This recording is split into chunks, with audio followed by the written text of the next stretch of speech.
अस्सलाम वालेकुम स्टूडेंट्स, उम्मीद है आप सब खैरियत से होंगे। आज हम इंशाल्लाह कोशिश करेंगे कि अपने impulse infinite impulse response filters IR adaptive filters को ख़त्म कर लें।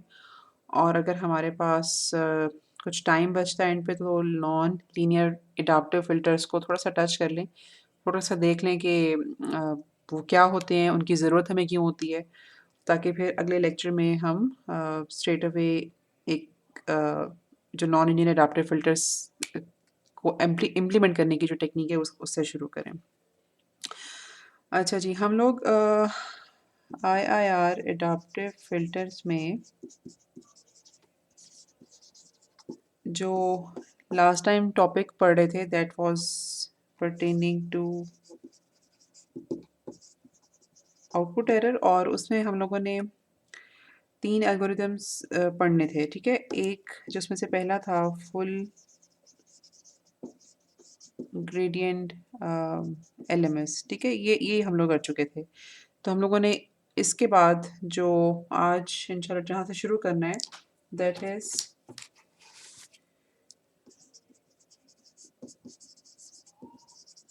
Simplified gradient LMS. अच्छा, सिंप्लीफाइड ग्रेडिएंट एलएमएस और इसके बाद एक और है फिनटेक एलएमएस। ये दोनों जो टेक्निक्स होंगी वो बेसिकली फुल ग्रेडिएंट के ऊपर ही बेस्ड करती हैं। मतलब फुल ग्रेडिएंट हमको एक दफ़ा समझ अगर आ गया तो फिर इन दोनों का समझना आसान है, क्योंकि वो इसी से इसको सिंप्लीफाई करके डिराइव हुई हुई हैं, ठीक है? तो सिंप्लीफाइड ग्रेडिएंट एलएमएस को ज़रा समझते हैं। हमारे पास मतलब assumption ये है कि फुल ग्रेडिएंट एलएमएस हमारे पास डेवलप्ड और उसकी इक्वेशंस हमारे पास मौजूद हैं। तो हम लोगों ने जो लास्ट टाइम एक सब्स्टिट्यूशन यूज़ की थी, एक वेरिएबल यूज़ किया था which was alpha I N, और इसको सब्स्टिट्यूट किया था मतलब वाई ऑफ एन की पार्शियल डेरिवेटिव इसका विद रिस्पेक्ट टू ये जो ए के कोफिशिएंट्स हैं, ठीक है? और एक और सब्स्टिट्यूशन की थी हम लोगों ने बीटा आई की, विच वाज डिनोटेड या which represented Y of N की partial differentiation with respect to B के कोफिशिएंट्स, ठीक है? अच्छा, अब सिंप्लीफाइड ग्रेडिएंट एल्गोरिदम के लिए हम अज्यूम ये करेंगे कि ये जो हमारे कोफिशिएंट्स एज़ और बीज़ हैं ये बहुत स्लोली वेरी करते हैं। स्लोली वेरिएशन का मतलब ये है कि हम लोगों ने जो अपना स्टेप साइज़ एलएमएस में रखा हुआ है mu, that is very small, और जितनी देर में वो स्टेप साइज़ अकर होता है तो ये जो कोफिशिएंट्स हैं ना ये इतनी देर में चेंज नहीं होते, ठीक है? They take longer time duration as compared to the step size defined. तो इसलिए हम एक असम्पशन ये कर सकते हैं कि यानी कि स्मॉलर टाइम ड्यूरेशन की असम्पशन करते हुए हम ये एक इक्वेशन लिख सकते हैं।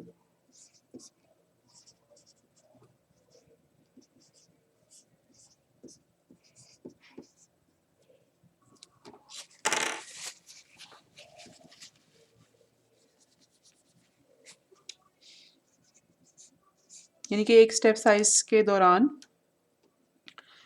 ए आई की जो वैल्यू है वो चेंज नहीं हुई, ठीक है? और ये तो मतलब ये जो इक्वेशन है this is equal to alpha I N minus L, और इसी तरह से हम यही असम्पशन बीटा के लिए भी लिख सकते हैं।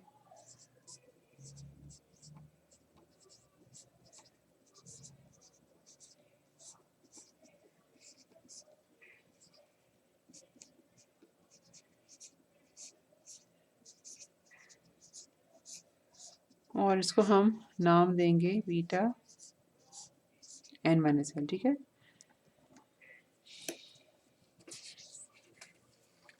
अच्छा, फर्दर चूँकि हमारे जो अल्फ़ाज़ और बीटाज़ हैं वो ओवर टाइम इतना इतना तेज़ी से चेंज नहीं हो रहे, तो इसके बाद जो हमारे पास अगली कंडीशन आती है, मतलब इससे डिराइव करके हम जो चीज़ एक लिख सकते हैं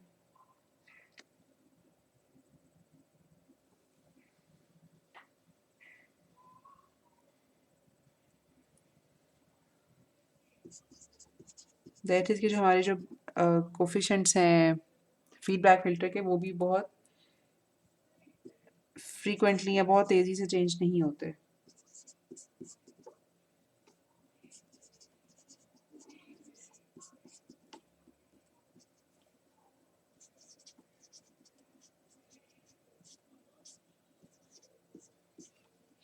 ओके, इसका जो सबस्क्रिप्ट है इसमें should be a little more clearer. Small n minus n minus 1, ठीक है। अच्छा जी, और अब इस assumption के बाद जो हमारे पास एक simplified block diagram, simplified algorithm की जो ब्लॉक डायग्राम बनेगी उसको ज़रा देखने की और समझने की कोशिश करते हैं।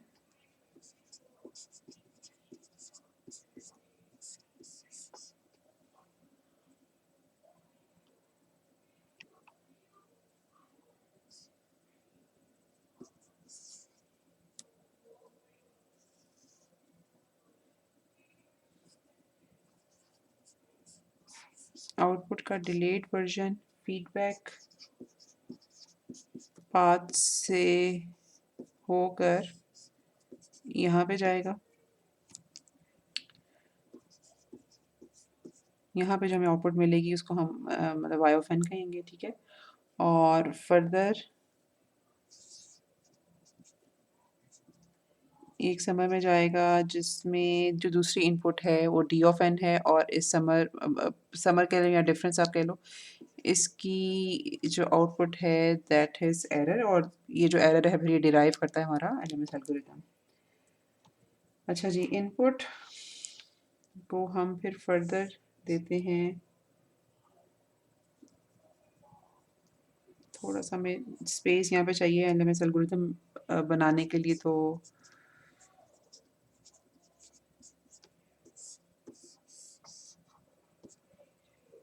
अच्छा जी, यहाँ से जो आउटपुट हमें मिलती है वी कॉल इट अल्फ़ा। और अब बजाय इसके कि हम इनपुट को डिले करके उसको एक दफ़ा फिर से इस ब्लॉक से इस ब्लॉक के इनपुट पे दें और वहाँ से हमारा अल्फ़ा 1 निकले, हम सिंपली इसी को डिले करके वी कॉल इट अल्फ़ा 1। और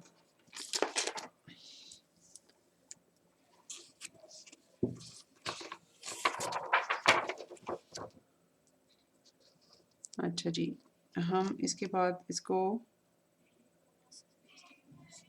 we delay it further, ठीक है। इसकी आउटपुट को हम कहेंगे अल्फ़ा 2n,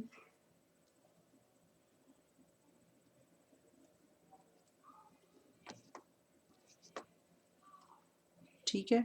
और जो मज़ीद डिलेस डालकर जो हमारे पास लास्ट आउटपुट आएगी वी कॉल इट, या मतलब वो जो अल्फ़ा का लास्ट कंपोनेंट है that would be the mth component, ठीक है। जिसका सबस्क्रिप्ट मैंने m-1 लिखा है, तो ये m पहला का मतलब 0 कंपोनेंट होगा, तो लास्ट वाला mth कंपोनेंट हो गया हमारे पास। और इसी तरह से ये जो डिलेड आउटपुट है इसको भी अगर हम इस ब्लॉक की इनपुट पे दें, ठीक है, विद दिस ट्रांसफर फंक्शन, तो इससे जो निकलने वाली आउटपुट है we call it beta 1n। और इसको अगर हम डिले कर दें तो जो डिलेड आउटपुट है we call it beta 2n, ठीक है। और जो लास्ट डिलेड एलिमेंट होगा, अच्छा ओके, हम इसके आउटपुट यहाँ लिख लेते हैं ताकि थोड़ी सी हमारे पास यहाँ जगह भी अवेलेबल हो। जो लास्ट कंपोनेंट है दैट इज बीटा n-1, ठीक हो गया। अच्छा, अब ये जो सारे के सारे कंपोनेंट्स हमारे पास अल्फास और बीटास जब अवेलेबल होते हैं, तो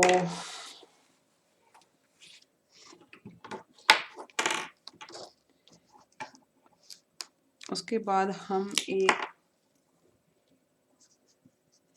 LMS एल्गोरिदम लगाते हैं, ठीक है।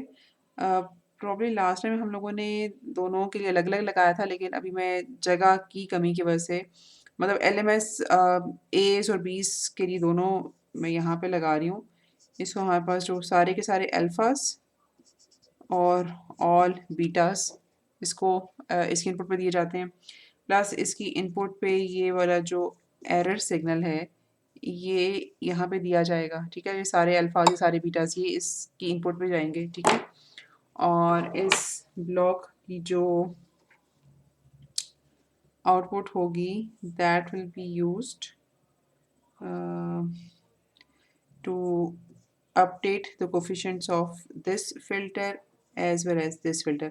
अच्छा, बेसिकली यहाँ पे दो LMS के ब्लॉक्स होने चाहिए, ठीक है। एक LMS A के, जो दूसरा LMS है वो B के लिए होना चाहिए, ठीक है। क्योंकि आपको ये चीज़ पता है कि जो A ऑफ n है उसके लिए हमें इनपुट चाहिए होती है, और जो B ऑफ n है इसके लिए हमें मतलब अल्फाज और बीटास के अलावा आउटपुट चाहिए होती है। तो it won't be one LMS block, लेकिन मैंने जगह की कमी की वजह से एक बनाया, ठीक है। आप एक अलग LMS ब्लॉक यहाँ पर बनाएंगे। अच्छा जी, तो अब हमारे पास ये एक सिंप्लीफाइड IIR या सिंप्लीफाइड ग्रेडियंट एल्गोरिथम बेसिकली आ गया। और इसको आप देख सकते हो कि यहाँ पे हमारे पास कंप्यूटेशंस भी थोड़ी सी कम हो गई हैं, थोड़ा सा ये सिस्टम फास्ट भी होगा, और under most of the conditions ये वर्क भी करता है, ठीक है। अच्छा, अब यहाँ से हम अगर आगे चलें तो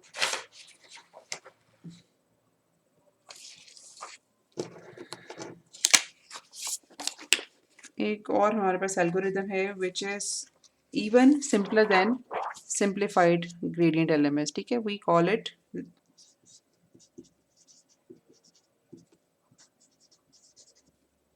Fintech's IIR LMS because it was proposed by Fintech, ठीक है।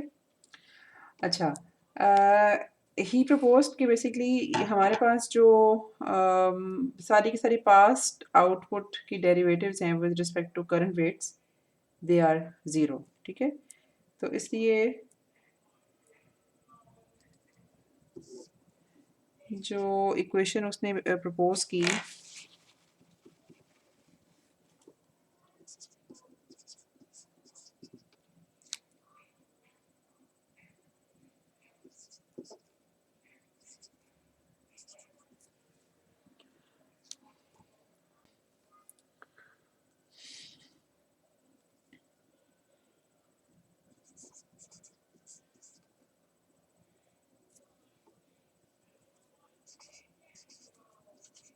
वो कुछ यूँ थी।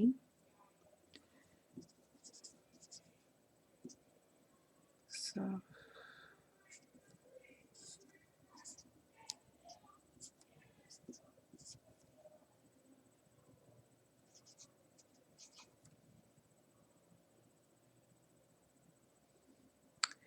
ये हमारे पास यहाँ पर आना चाहिए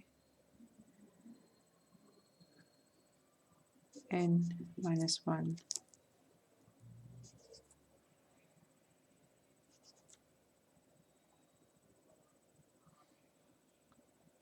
उन लोगों ने आई डोंट रिमेम्बर कि वेरिएबल एग्जैक्टली कौन सा यूज़ किया था, but let we call it m, ताकि m और n जो है वो मिक्सअप ना हो। तो सॉरी, यहाँ पर z नहीं आएगा, यहाँ पर हमारे पास आएगा n। और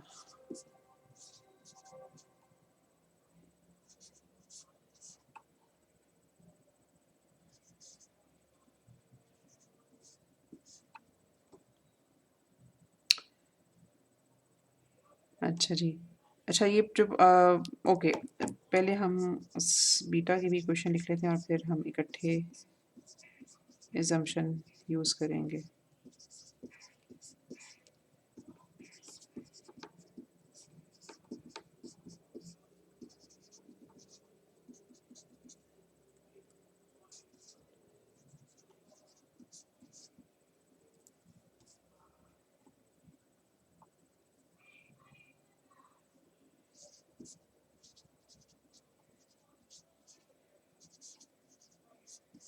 अच्छा जी, फिंटर की प्रपोजिशन ये थी कि जो बस आउटपुट या पास्ट आउटपुट के जो डेरिवेटिव्स हैं they can be equal to zero. ठीक है, यानी कि पास्ट आउटपुट की derivative with respect to current weights. तो एक तो इस चीज़ को उसने मतलब ये मुझे एरो थोड़ा सा यहाँ बनाना चाहिए था एक्चुअली। ये चीज़ ज़ीरो हो गई और ये चीज़ ज़ीरो हो गई। ठीक है, और उसकी वजह से हमारे पास जो नई टर्म्स मैथमेटिकल इक्वेशंस या टर्म्स हमें मिली that are alpha I N is equal to X of N minus I और beta I N is equal to Y of N minus I. अच्छा, अब उसने ऐसे क्यों प्रपोज किया? उसने ये कहा कि जी इससे एक तो मैथ्स बहुत सिंपल हो जाता है। ठीक है, why to do complex mathematics अगर हमें एक चीज़ अज्यूम करने से हमारा मैथ्स आसान हो रहा है और दूसरी बात है कि हमारा जो मॉडल है या जो प्रपोजिशन है वो कन्वर्ज भी हो रही है। ठीक है, और काफ़ी सारी सिचुएशंस में ये कन्वर्जेंस भी हो जाती है, although it is not guaranteed कि इस सिंप्लीफाइड मैथ्स के बाद ये ज़रूर हर सिचुएशन के ऊपर अप्लाई भी हो जाएगा, लेकिन मोस्ट ऑफ द सिचुएशन के ऊपर अप्लाई हो जाता है। ठीक है, अच्छा तो ये उसकी मोटिवेशन थी या उसकी तोजी थी इस assumption के पीछे। और अब अगर हम जो फिनटेक एल्गोरिथम है उसकी ब्लॉक डायग्राम देखें तो it is very simple and may be you can guess it, या at least try to develop it.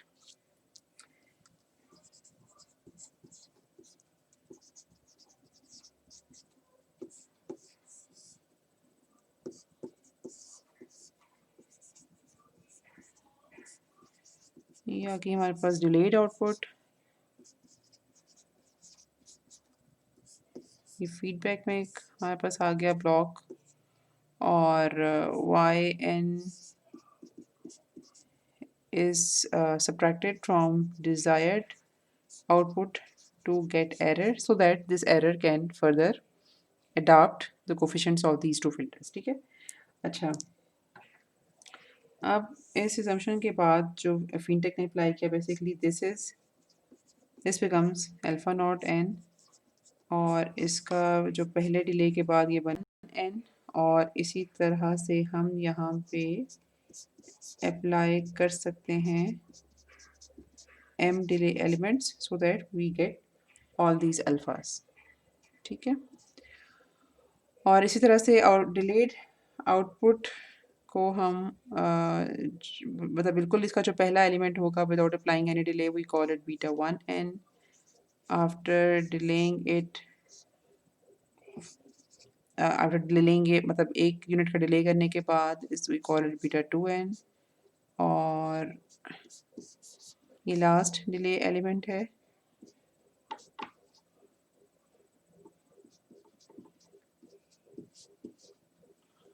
और ये हमारे पास nth माइनस वन बीटा आ गया। ठीक है, अब ये सारे के सारे जो अल्फाज और बीटाज एज वेल एज ये एरर फंक्शन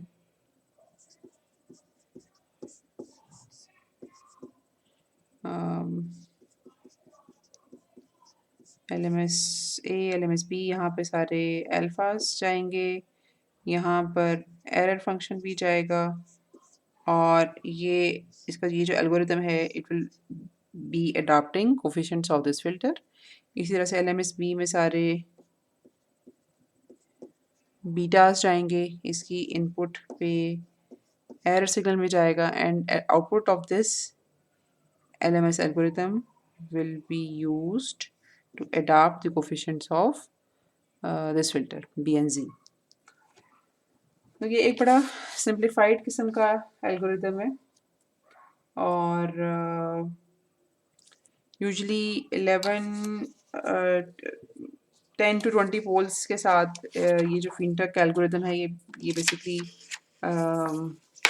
सक्सेसफुली परफॉर्म भी कर देता है। ठीक है, और अगर हम इसको थोड़ा सा और मतलब आसानी से समझना चाहें या फिर इसको इसकी बिल्कुल ही एक सिंप्लीफाइड किस्म की ब्लॉक डायग्राम बनाना चाहें।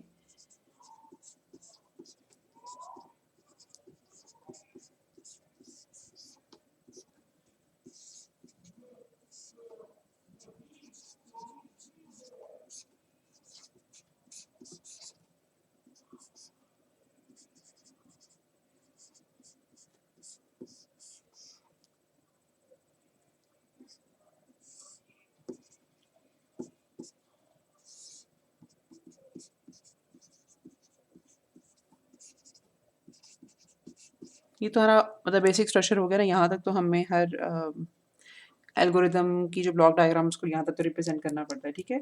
उसके बाद ये जो ए एंड ज़ी का बेसिकली अपडेटिंग एल्गोरिदम है,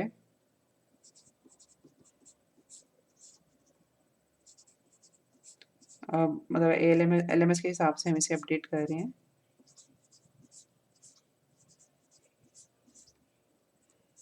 उसको हम ये कह सकते हैं, ठीक है। और ये जो बी एन का अपडेटिंग एल्गोरिदम है, मतलब इस फिल्टर के जो कोफिशेंट्स अपडेट हो रहे हैं उसके लिए जो हमें एल्गोरिदम चाहिए,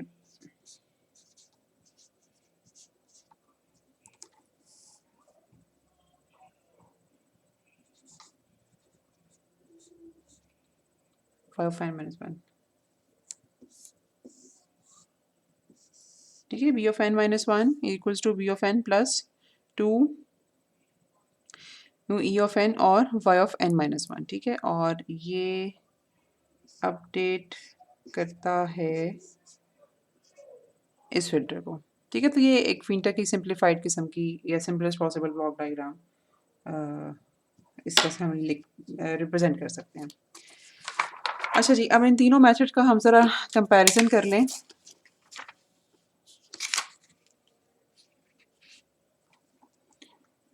बेसिकली जो यहाँ पर फुल ग्रेडियंट LMS है, ठीक है, it is rarely implemented, and I think that you can guess the reason, because of its huge complexity, ठीक है। इसकी इसमें जो हमारे पास कॉम्पिटिशन्स थी वो हमने देखा कि वो बहुत ज़्यादा थी, और उनका जो मतलब उनकी कन्वर्जेंस में कोई एडिटिव एडवांटेज नहीं था या नहीं है, ठीक है। The performance advantage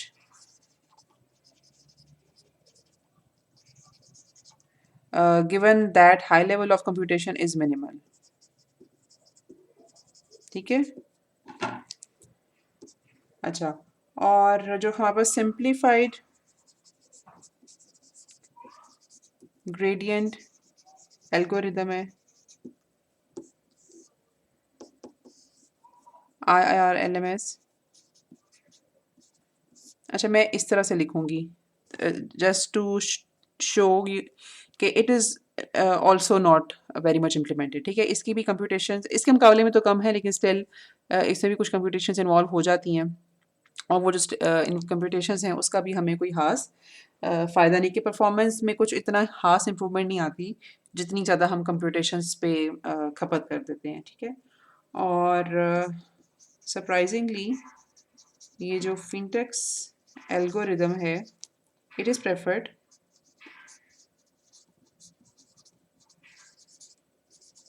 due to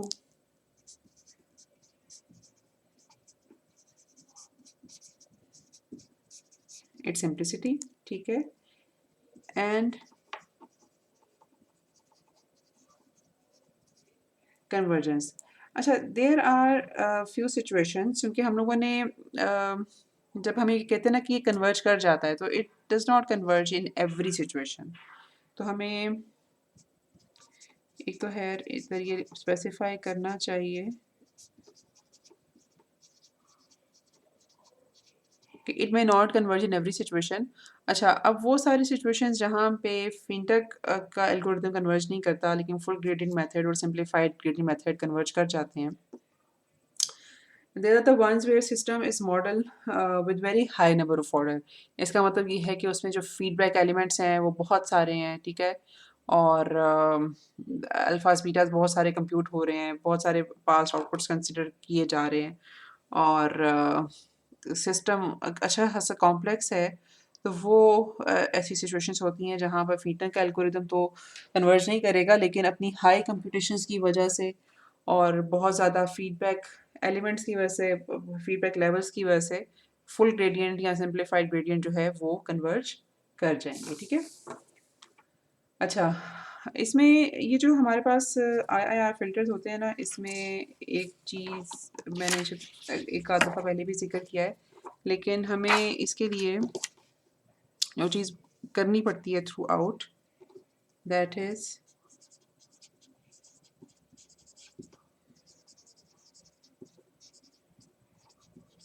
stability monitoring, ठीक है। At every iteration basically poles are required to be calculated, और poles are to be calculated and checked for stability,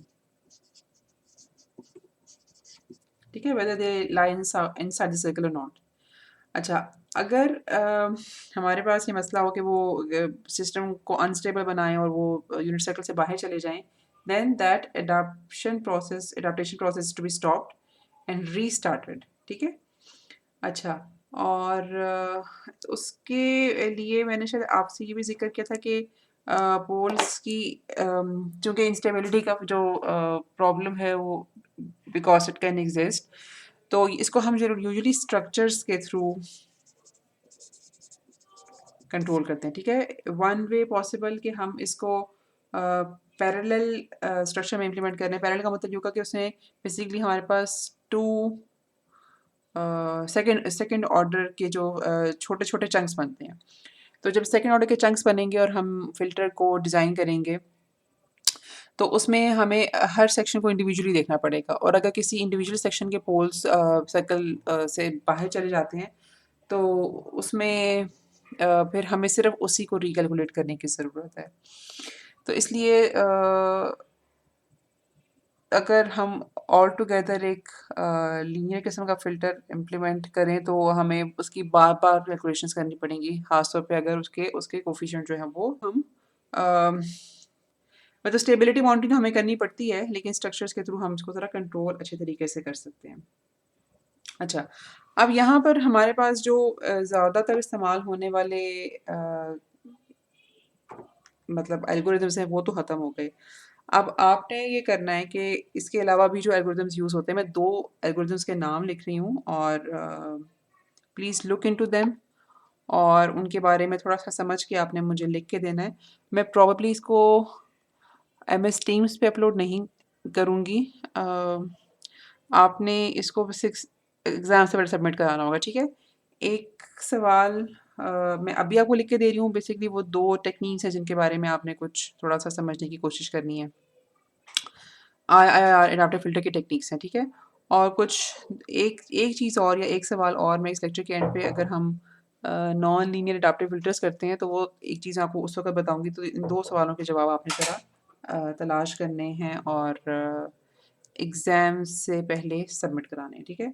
उसमें जो एक टेक्नीक है जो मतलब अभी हम लोगों ने 3 एल्गोरिथम्स पढ़े, उसके अलावा 2 टेक्नीक्स और हैं। एक पहली का नाम है न्यूटन, या फिर recursive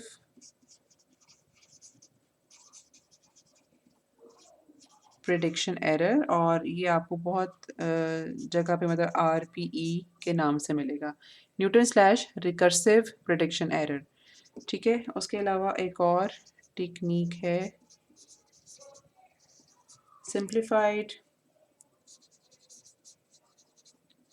hyper stable recursive filter, और ये आपको शार्फ के नाम से मिलेगा, और basically half HARF hyper stable recursive filter के नाम से भी आपको टेक्निक मिलेगी। लेकिन मतलब हो सकता है कि simplified hyper stable recursive filter पढ़ने के लिए आपको हाइपर स्टेबल रिकर्सिव फिल्टर यानी कि हाफ पढ़ना ही पड़े। तो व्हाट आई वांट कि आप ये दो टेक्निक्स आरपीई और शार्प एसएचईआरएफ इन दोनों को ज़रा थोड़ा-सा ढूँढने की कोशिश करो, गूगल पे इनको समझने की कोशिश करो और मुझे इनके बारे में जो है ना थोड़ी-सी अ, अच्छा इनको समझ के आपने थोड़ा-सा इनके बारे में लिखना है और मतलब इक्वेशंस के साथ समझाना है, सिर्फ़ आपने टेक्स्ट नहीं लिखना, ठीक है? अच्छा जी यहाँ पे हमारा जो है ना आईआईआर फिल्टर्स का टॉपिक वो ख़त्म होता है और अभी हम नॉन लीनियर एडाप्टिव फिल्टर की तरफ जाएंगे। थोड़ा सा लीनियर नॉन लीनियर का कंपैरिजन करेंगे और उसके अलावा ये देखेंगे कि नॉन लीनियर एडाप्टिव फिल्टर को इम्प्लीमेंट करने के जो एल्गोरिदम्स हैं वो क्या क्या हैं।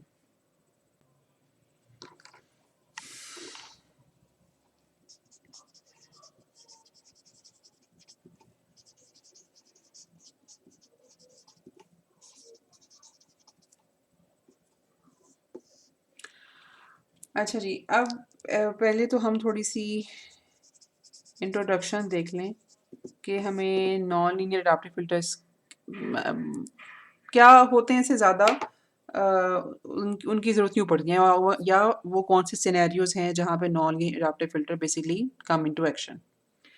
अच्छा अब हमारे पास जो डिजिटल कम्युनिकेशन सिस्टम्स होते हैं उसमें हम बहुत सारी जो क्लासिकल अप्रोचेस इस्तेमाल करते हैं सिग्नल की ट्रांसमिशन से लेकर अम, उसकी चैनल में से गुजरने से लेकर उसकी रिसेप्शन डिकोडिंग डिटेक्शन तक जो भी हमारे पास क्लासिकल अप्रोचेस हैं सारी उसमें हम जो भी मेजर इम्पेयरमेंट्स हैं या नॉइजेस हैं या उसकी ट्रांसमिशन प्रोसेसेस जो हैं इवन वो सारी की सारी हम एक लीनियर मॉडल से रिप्रेजेंट करते हैं, ठीक है। अच्छा which is a very generic theory. अच्छा अब मसलन इसमें अगर मैं आपको मिसाल दूं तो हम जब इसको एक चैनल से ट्रांसमिट करते हैं तो उसमें जो नॉइज़ है channel noise it is considered to B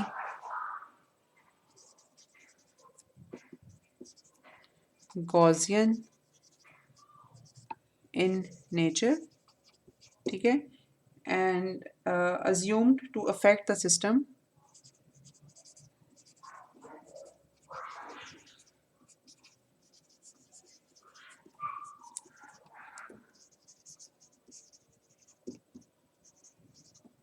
in additive manner।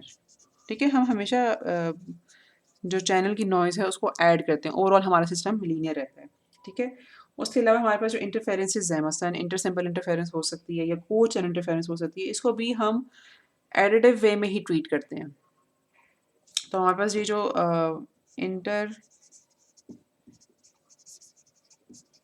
Symbol या को सिंबल इंटरफेरेंस है they are also treated in a linear way.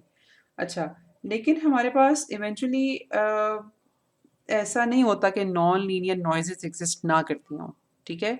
अच्छा एक तो मतलब यहाँ से ही हमारे पास पहली एक मोटिवेशन आ गई नॉन लीनियर एडाप्टिव फिल्टर को यूज़ करने की कि बहुत सारे प्रोसेसेस या इनफैक्ट नॉइजेस जो हमारे पास होती ही हैं एक पूरे के पूरे ओवरऑल कम्युनिकेशन सिस्टम में जिनको हम हमेशा लीनियर कंसिडर करते हैं they can B non linear in nature. वो तो हम अपनी आसानी के लिए और मैथ्स को सिंप्लीफाई करने के लिए उनको इग्नोर कर देते हैं which is not the case, ठीक है। और दूसरी बात है कि अच्छा ये तो हमारी बात जो होगी वो नॉइज़ेस के लिहाज से होगी, लेकिन प्रोसेसेस हमारे काफ़ी ऐसे हैं जो कि which are non linear in nature. मसलन उसमें हमारे पास आ जाती है कॉम्पेंडिंग, जिसमें हम सिग्नल को पहले कंप्रेस करके फिर उसको एक्सपैंड करते हैं, तो companding is a non linear process. उसके अलावा इमेज प्रोसेसिंग में कुछ एंट्रोपी बेस्ड टेक्निक्स हैं विच आर नॉन लीनियर, ठीक है। उसके बाद हम जब स्पीच कंप्रेशन करते हैं तो हम जब पीसीएम वगैरह इस्तेमाल करते हैं वॉइस कोड मॉड्यूलेशन तो वो भी they are all non linear in nature और उनको हम बहुत ज़ोर ज़बरदस्ती के साथ लीनियर मॉडल्स के थ्रू रिप्रेजेंट करते हैं which is wrong but we do it for the sake of simplicity. इसलिए हमारे पास ये एक एक नॉइज़ का हमारे पास इशू आ गया, और एक हमारे पास जो मोटिवेशन आ गई वो प्रोसेसेस के लिहाज से आ गई कि बहरहाल हमें नॉन लीनियर प्रोसेसेस से भी हमारा इनकाउंटर होता है, और उनको हम to every extent linear models के साथ रिप्रेजेंट नहीं कर सकते। अच्छा, फिर हमारे पास सिचुएशंस होती हैं जहाँ पर हमारे पास जो काम करने वाले हमारे सिस्टम्स हैं, they are not minimum phase systems, ठीक है, they are not minimum phase systems, ठीक है। या फिर अब मिनिमम फेज सिस्टम्स अगर आपको थोड़ा सा याद हो तो बेसिकली इसकी दो तरह की डेफिनेशंस हैं, इसको इन्हीं के दो तरीक़ों से समझा जा सकता है। एक तो ये कि जो सिस्टम का मैग्नीट्यूड रिस्पॉन्स हो एक तरफ, और जो उसका फेज रिस्पॉन्स है, अम, मैं मिनिमम फेज सिस्टम की बात कर रही हूँ। बेसिकली फेज रिस्पॉन्स बनेगा, ठीक है, वो स्टार्ट बेसिकली हमारे पास ज़ीरो से होता है, और अगर वो थोड़ा फ्लक्चुएट करता भी है या बहुत ज़्यादा मतलब उसकी कोई वैल्यू होती भी है, तो पाए तक पहुँचने पहुँचने में वो वापस ज़ीरो हो जाता है, ठीक है। तो यानी कि ज़ीरो से स्टार्ट होके ज़ीरो तक पहुँच गया। अच्छा, इसकी शक्ल कुछ इस तरह की मैंने बनाई है, अदरवाइज़ आपको पता है कि उसमें जो फेस है वो थोड़ा चेंज होता रहता है, लेकिन वो वापस अगर ज़ीरो पे पहुँच जाए तो we call it a minimum phase system, ठीक है। ये पहली तरह की डेफिनेशन ये। दूसरी तरह की डेफिनेशन इसकी ये है कि जब मिनिमम फेज सिस्टम्स वो सिस्टम्स होते हैं जिसमें हमारे पास ज़ीरोज़ और पोल्स सारे के सारे यूनिट सर्कल के अंदर होते हैं। तो जब सारे ज़ीरोज़ और पोल्स यूनिट सर्कल के अंदर होंगे, ठीक है, तो उसका हमें फ़ायदा ये होगा कि अच्छा, ये ऐसे नहीं होंगे, या तो ये रियल एक्सिस पे होंगे या फिर ये इस तरह से बने होंगे। अच्छा, बिकॉज़ अदरवाइज़ ये कॉम्प्लेक्स कॉन्जुगेट पेयर नहीं बनेगा। अच्छा, सारे के सारे पोल्स और ज़ीरोज़ का यूनिट सर्कल के अंदर होने का फ़ायदा हमें ये होगा कि अगर हमें सिस्टम को इस सिस्टम का इन्वर्स सिस्टम डेवलप करना होगा, ठीक है, फॉर द सेक ऑफ डीकन्वोल्यूशन और फॉर सम अदर पर्पस, जैसे हम लोगों ने चैनल को इन्वर्स करना है फॉर एग्जांपल, ठीक है। तो इन सिचुएशंस में एक मिनिमम फेज सिस्टम का जो इन्वर्स सिस्टम होता है that is also stable in nature. अगर इसके ज़ीरोज़ जैसे अगर बाहर चले जाते हैं यूनिट सर्कल से, और हमें इस सिस्टम का इन्वर्स सिस्टम बनाना पड़ता है, तो ज़ाहिर-सी बात है कि जो ज़ीरोज़ हैं इस सिस्टम के, वो इन्वर्स सिस्टम के पोल्स होंगे, तो पोल्स अगर यूनिट सर्कल के बाहर होंगे तो वो इन्वर्स सिस्टम अनस्टेबल हो जाएगा।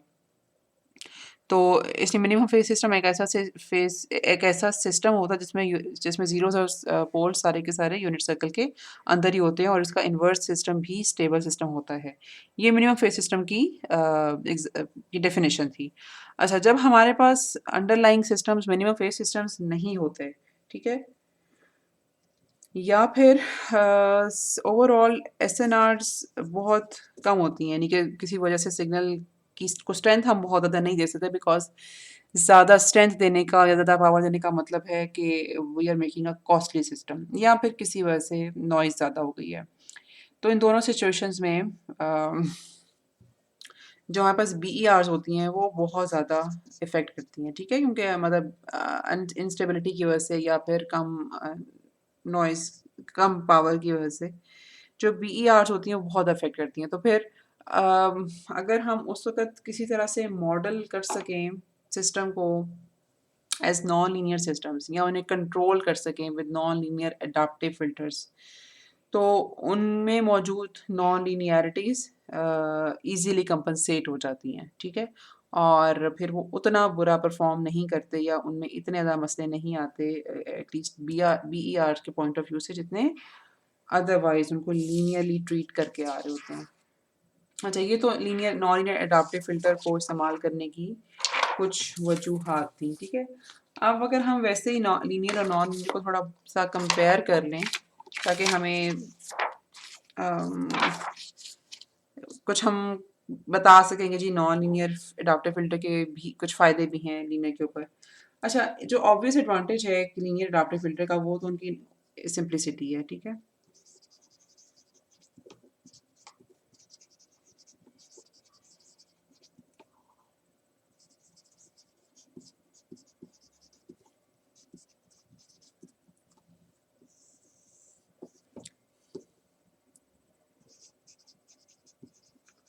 एक obvious advantage of linear adaptive filter is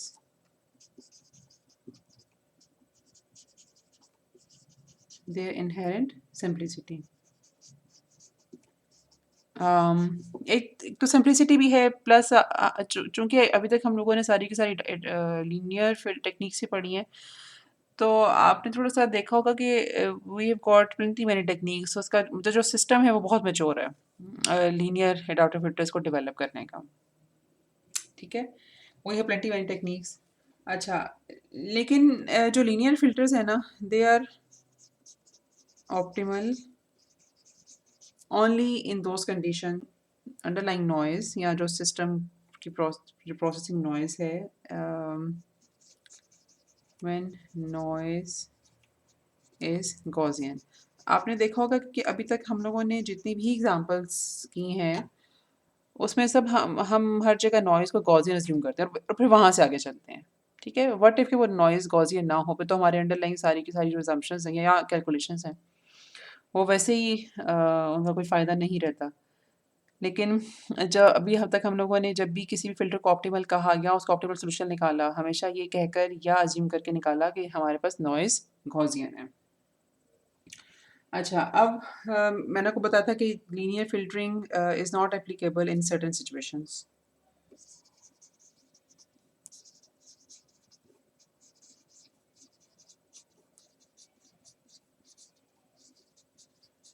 अब वो कौन सी सिचुएशंस हैं या कौन से सिस्टम्स हैं, मसलन एक तो हम लोगों ने भी देखा, अ, वो है कंपाउंडिंग का, या मैंने आपको इमेज प्रोसेसिंग में एंट्रोपी बेस्ड टेक्निक्स का बताया या फिर बीसीएम वगैरह का बताया। इसी तरह से वो सारे सिस्टम्स जहाँ पे एम्पलीफायर इस्तेमाल होता है, क्योंकि एम्पलीफायर अगर सेचूरेट कर जाए, ठीक है, तो वहाँ पे हमारे पास नॉन लिनियरिटीज जनरेट हो जाती हैं। अच्छा, अगर आपको थोड़ा सा याद हो तो बिल्कुल बेसिक मैं इलेक्ट्रॉनिक्स की बात करूँगी। डायोड्स जो हैं हमारे वो दे आर नॉन लीनियर, ठीक है, और उनको हम अ, उसकी जो लीनियर रीजन है सिर्फ उसी को कंसिडर करते हुए उसकी हम इक्वेशन डिफाइन कर देते हैं। इसी तरह से एलईडीज जो हैं they are non linear in nature.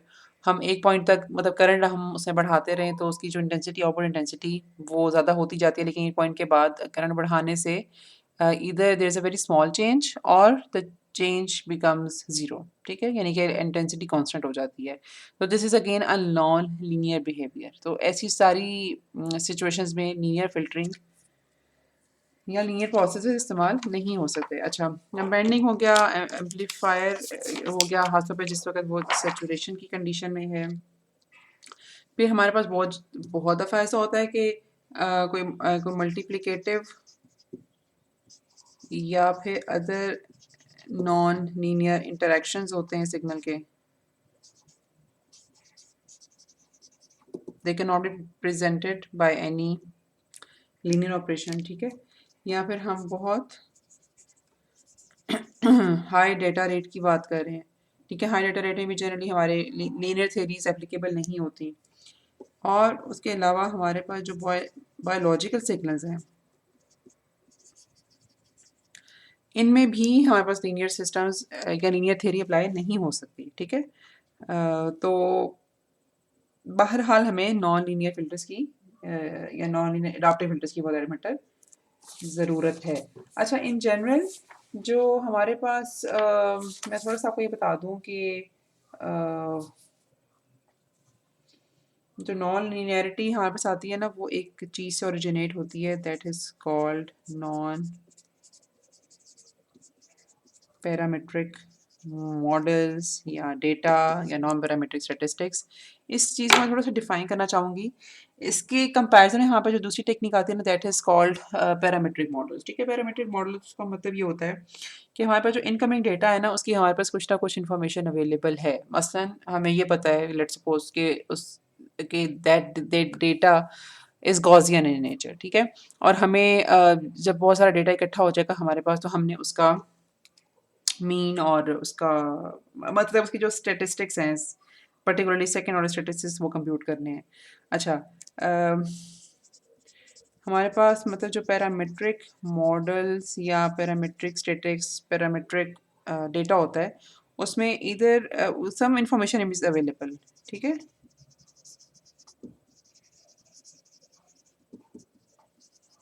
और हम किसी अंडरलाइंग एजम्पशन के बाद काम शुरू करते हैं।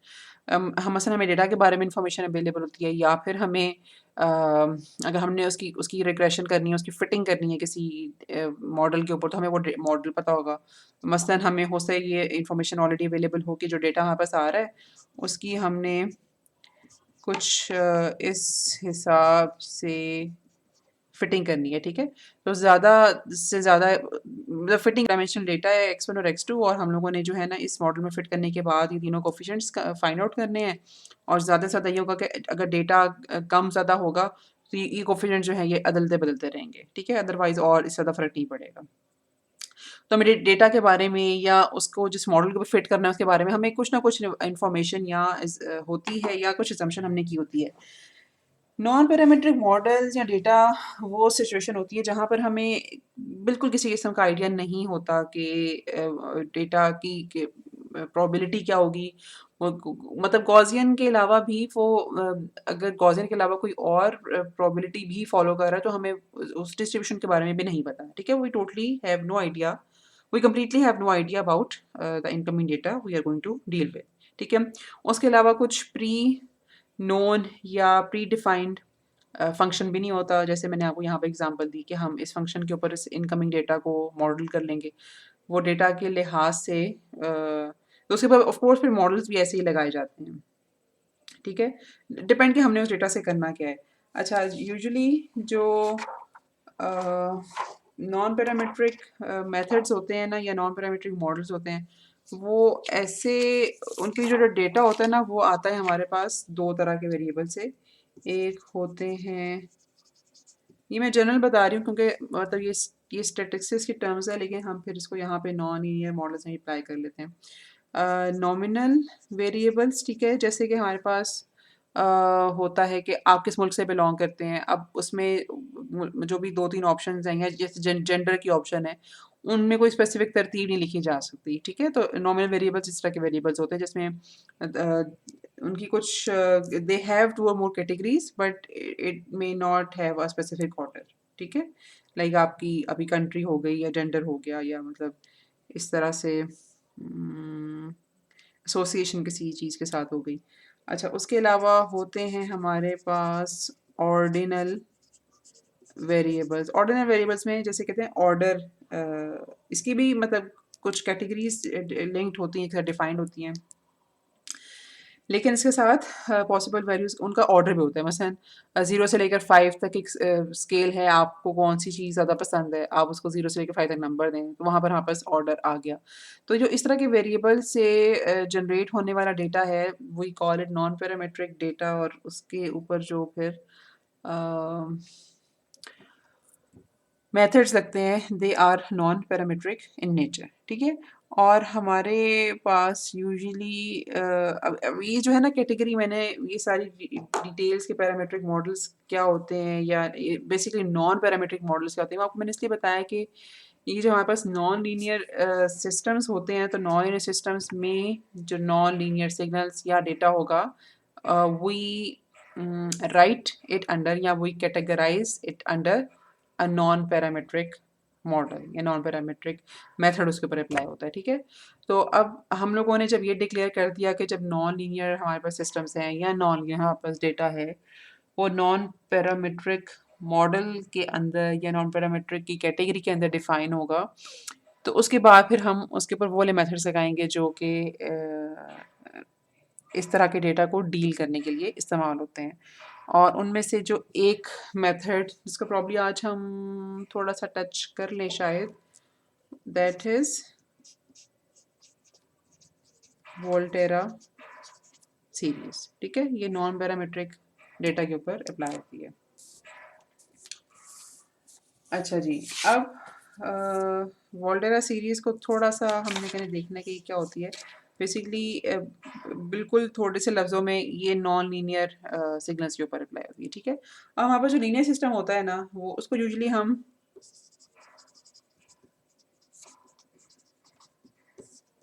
मॉडल करते हैं इम्पल्स रिस्पॉन्स के साथ, ठीक है, वो उसकी कंप्लीट इंफॉर्मेशन हमें दे देता है, ठीक है। अच्छा, और हमें ये भी थोड़ा सा हमारे जहन में है कि जो लीनियर सिस्टम्स की आउटपुट के लिए हम एक मैथमेटिकल ऑपरेशन यूज़ करते हैं, वी कॉल इट कॉन्वोल्यूशन। और कॉन्वोल्यूशन एक एलटीआई सिस्टम यानी कि लीनियर टाइम इवेरिएंट सिस्टम पे अप्लाई ही तब होता है कि बिकॉज हम कॉन्वोल्यूशन जो होती है ना उसमें हम ये अज्यूम करते हैं कि जो हमारा इम्पल्स रिस्पॉन्स है ना it is made up of many many impulses, ठीक है। बेशक वो इम्पल्स रिस्पॉन्स इन्फिनिट हो, ठीक है, वो एफ आई आर हो या आई आई आर हो, हम ये अज्यूम करते हैं कि उसमें जितने भी जो सैम्पल्स हैं या जो सिग्नल वैल्यूज़ हैं, डेटा वैल्यूज़ हैं, दे ऑल आर इम्पल्सेस। अब इम्पल्स अगर इनपुट पे दें तो हमें आउटपुट पे इम्पल्स रिस्पॉन्स मिलता है, तो डिलेड इम्पल्स अगर इनपुट पे दें तो आउटपुट पे डिलेड इम्पल्स रिस्पॉन्स मिलेगा without any change in its overall behaviour. Delay input पे देंगे, डिले आउटपुट पे देगा, that is basically pertinent to time invariance. तो कॉन्वोल्यूशन का जो ऑपरेशन है वो एलटीआई सिस्टम्स पे ही लग सकता है सिर्फ, बिकॉज वी अज्यूम कि हम इम्पल्सेस दे रहे हैं और टाइम शिफ्ट के साथ दे रहे हैं, ठीक है।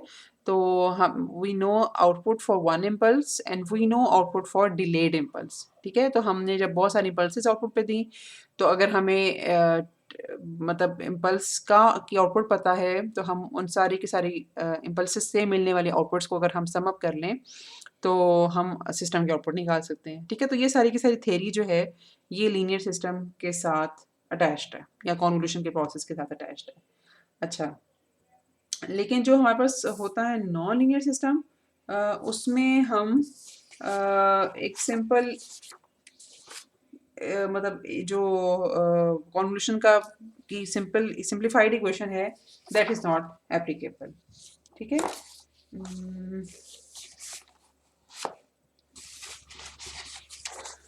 यहाँ पर हमारे पास जो लेट सपोज अगर हम वोल्टेरा सीरीज के थ्रू ही रिप्रेजेंट कर रहे हैं अपने नॉन लीनियर सिस्टम को, तो उसमें बहुत सारे जो है ना मल्टीपल कॉन्वोल्यूशन इंटीग्रल्स इस्तेमाल होंगे, ठीक है। वोल्टेरा सीरीज इज बेसिकली या very widely used for modelling non linear signals, या फिर हमारे केस में नॉन लीनियर एडाप्टिव फिल्टर्स, ठीक है। और इसको थोड़ा सा समझने के लिए कि या इसको जिसे कहते हैं ना टू बिगिन विद, जो उसका पॉइंट है वो ये है कि इसको हम थोड़ा सा अप्रॉक्सीमेट करते हैं टेलर सीरीज एक्सपेंशन से। मतलब अगर हमें टेलर सीरीज एक्सपेंशन समझ आ जाती है या हमें थोड़ा सा इसकी इक्वेशन समझ आ जाती है तो we can easily understand Taylor Volterra series, ठीक है। अच्छा, अब बेसिकली टेलर सीरीज एक्सपेंशन जो है ना इसमें कोई मेमोरी का कॉन्सेप्ट नहीं होता। इसमें ये चीज़ है कि अगर आपके पास if you want to find out functions value at one specific point, ठीक है, तो थोड़ा सा हमें उसका नेबरहुड का अंदाज़ा हो जाता है। और वो जो उस फंक्शन में या सिस्टम में जो जितनी भी नॉन लिनियरिटीज़ हैं जो कि इनपुट की उस पर्टिकुलर वैल्यू के ऊपर या उस पर्टिकुलर टाइम इंस्टेंट के ऊपर जो वैल्यू है, वो उस वैल्यू की वजह से जो भी नॉन लिनियरिटीज़ इनकॉर्पोरेट हुई हैं उन सबको मिला जुला के टेलर सीरीज़ हमें बेसिकली रिजल्ट दे देता है, ठीक है, या हमें फंक्शन की वैल्यू पता चल जाती है। अच्छा, और थोड़ा सा आपको ज़हन में होगा कि अ, अगर हम इस तरह से रिलेट कर सकते हैं टेलर सीरीज़ को इनपुट के साथ।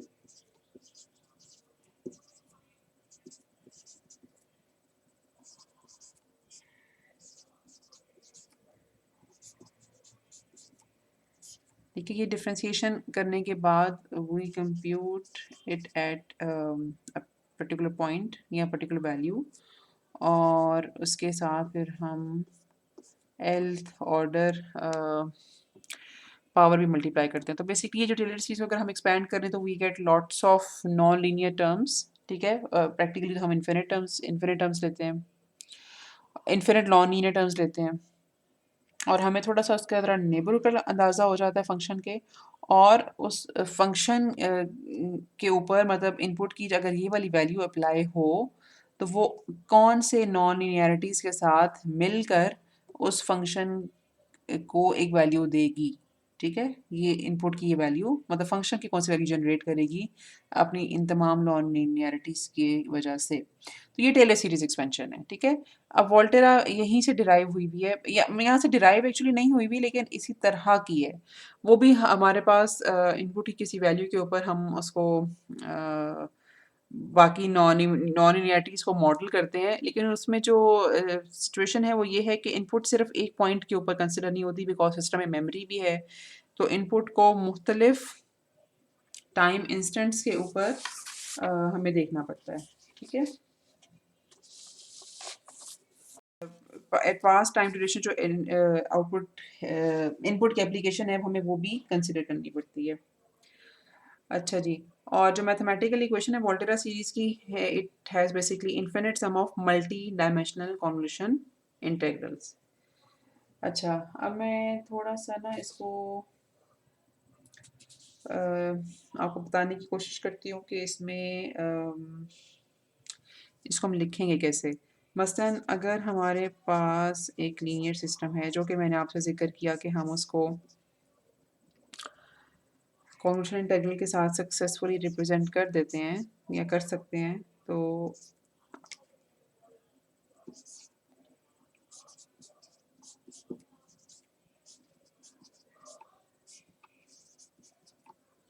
ठीक है। और अगर हमें इसे कॉजल रखना है तो यूजुअली हम इसको कुछ यहाँ इस तरह से रिप्रेजेंट करते हैं, ठीक है। अच्छा, अब अगर यहाँ पर सिस्टम नॉन लीनियर होगा ना, तो because we consider input at different time instants, और फिर अब ये वाला जो इम्पल्स रिस्पॉन्स है ना हमारे पास, ये बेसिकली एक टाइम इंस्टेंट टॉ के ऊपर बेस्ड करता है, ठीक है। यहाँ टाइम इंस्टेंट मतलब हम इनपुट को बेसिकली चेंज करते ड्रैग करते जा रहे हैं, और हर इनपुट की वैल्यू के ऊपर जो इम्पल्स रिस्पॉन्स है वो कंप्यूट होके हमें जो मिलता है, यानी कि जो आउटपुट पे आता है हम उसे गैदर करते जा रहे हैं, और फिर हम इस सारे को कलेक्ट करके उसको इंटीग्रेट कर लेते हैं। अच्छा, अब नॉन लीनियर सिस्टम में नॉन मतलब वोल्टेरा सीरीज में क्या हो रहा है कि हम चूँकि इसमें मेमोरी भी है, तो डिफरेंट पॉइंट्स पे जो इनपुट की वैल्यूज़ हैं, उनको उनकी वजह से जो एक कलेक्टिव रिस्पॉन्स बनता है। मसलन हमने 2 टाइम इंस्टेंट्स के ऊपर इनपुट को कंसिडर किया, और उन दोनों की वजह से जो इम्पल्स रिस्पॉन्स आया, ठीक है?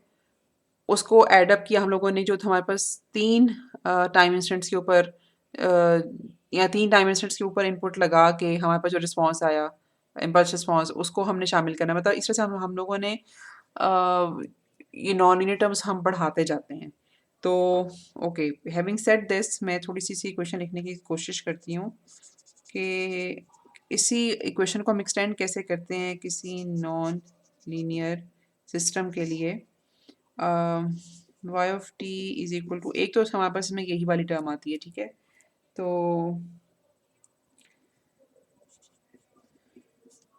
हम लोगों ने इसमें जो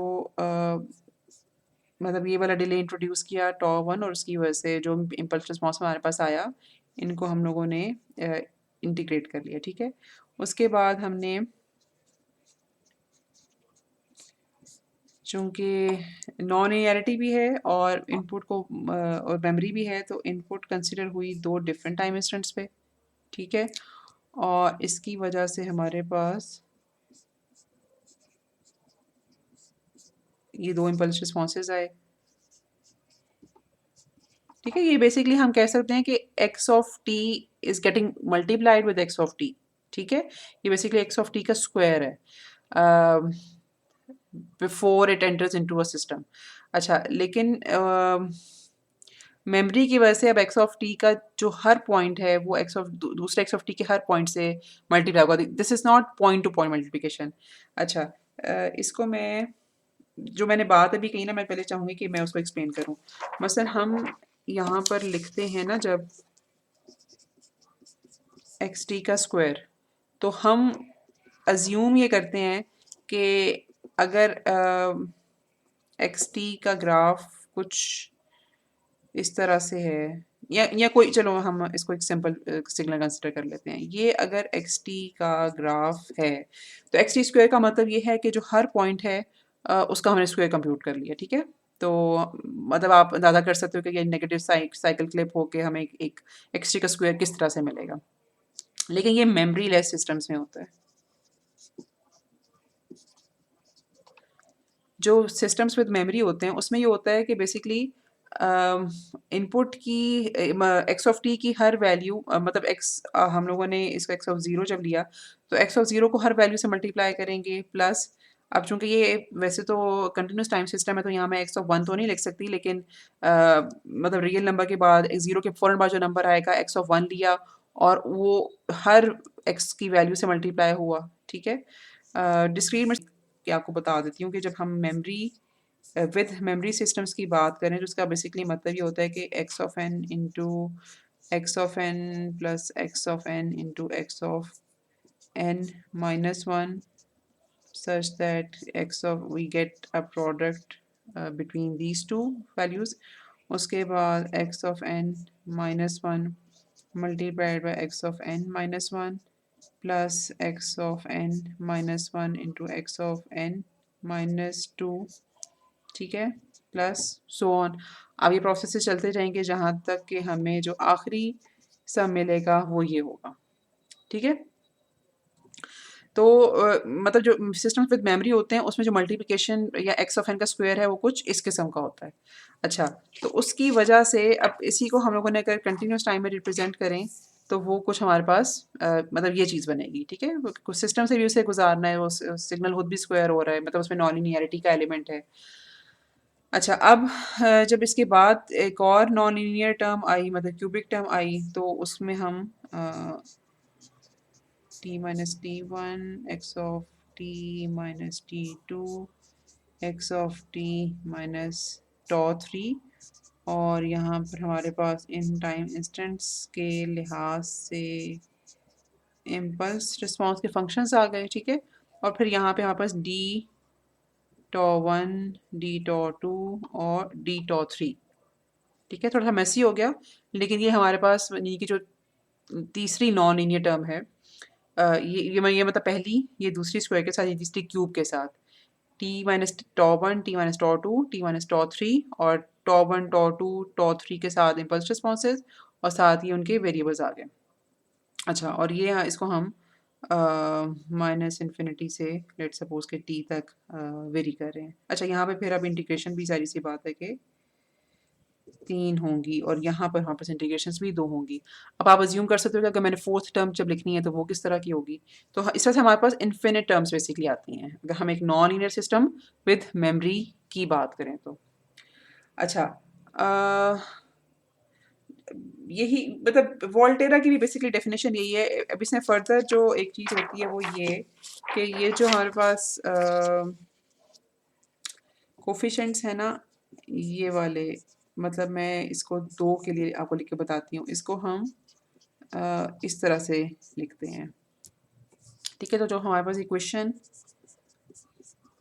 लिखी जाती है, let me right it for few terms.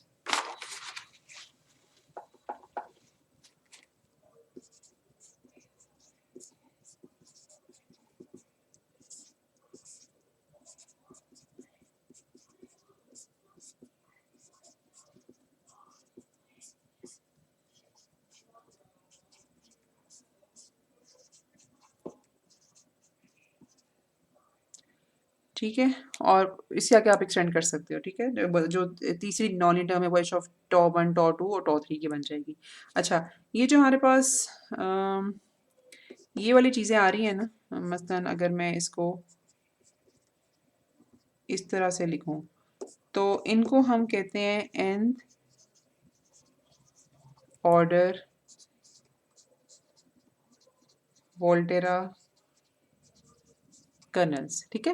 अच्छा, कर्नल्स अब ये होते हैं बेसिकली, शायद आपने इन्हें किसी और जगह भी पढ़ा हो कि जो हमें एक फंक्शन को ना एक डोमेन से दूसरे डोमेन में ले जाने का काम करते हैं। या हम या जैसे मसलन लेप्लास ट्रांसफॉर्मेशन जो है उसमें जो कर्नल इस्तेमाल हो रहा है दैट है E to power minus S T, ठीक है।